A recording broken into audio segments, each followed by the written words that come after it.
నేను 10 రూపాయలు ఇచ్చి ఒకటి తీసుకురా అంటే 2 తీసుకుని వచ్చిండు. పోతున్నాం రాంగ్ రూట్ లో పోతున్నాం. తెలియదు. Welcome back to Sri Kanisha channel. ఇలా ఏంది ముచ్చటంటే ఇలా మనం వరంగల్ భద్రకాళి టెంపుల్ కి వచ్చినాం. అది ఎట్లుంటది ఏముంటుందో నేను చాలా ఫేమస్ అంటే భద్రకాళి టెంపుల్ ఇక్కడ వరంగల్లో. అయితే ఈ చెప్పులు నేను అడిగిన ఈ చెప్పులు పోతే ఏం చేస్తాను అన్న, చెప్పులు పోతే ఇంకా మంచిదని, ఎందుకంటే నా దరిద్రంతో వానికొస్తుందని. నేను వరంగల్కి ఏదో పని పైన వస్తే నాకేందో ఏదో టూరిస్ట్కి వచ్చినట్టు గుడికి అన్నిటికీ తిరుగుతున్నా. అయినా ఈ గుడికి వచ్చిన మంచిగా ఉంది, చాలా పవర్ఫుల్ మాత అంట భద్రకాళి టెంపుల్.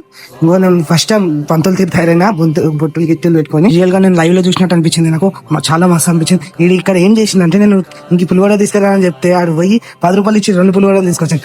వాడు చేసిందే తప్పు పని అంటే ఆడు అంటుండే చూడు, దేవుడు ఎప్పుడు నాతోడే ఉంటాడన్న, నువ్వు టెన్షన్ తీసుకోకు అని చెప్తాను. దేవుడు నీతో ఎందుకు ఉంటారా, నువ్వు మంచి పని చేస్తే నీ ఏంటి ఉంటాడు. ఇట్లా బయటకు రాగానే ఒక కోత ఏంటో ఇది కుక్కలు ఉడుతున్నాయి. ఆయన కోత దొక్కుతుందా, అది ఆట ఆడుతుంది కుక్కలతో.